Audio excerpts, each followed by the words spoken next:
Can Huday bizi bağışla deyip kıygırayalım. Bizi bağışla, Can Huday bizi bağışla. Can Huday bizi bağışla. Can Huday bizi bağışla. Azap duruptur, şehre gelmendir. Mahşer meydan yanık bir kıyamet meydan yalı oluptur. Berekallah bu kavma. Allah'ın kapısını yıkılıptırla azap üstülerini gelmeke. Allah'ın kapısını yıkılıptırla azap üstülerini dökülmeke. Allah Zülcelal emrediptir, azap dursun hadir diptir. Hudayın nuru dökülüptir. Rahmet üstümüzden yaktı şu mahal yağın sıntıptı. Yağın yaksı yerden göğürşü yanık, adamın gözünden yaş akıp da Allah'ın kapısını yıkılsa, rahmetleri göğüryendir otadım. Nurlar dürüyendir.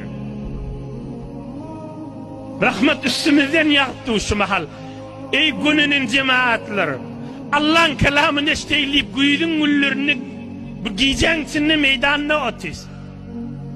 Bu kavm düğme yağın yanık gözlerinden yaş aktırıp Huday can bizi bağışla deyiptirler.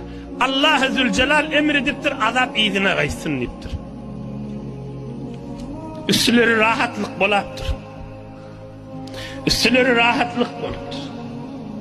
Kavm hey begenşiptirler. Ama Yunus peygamber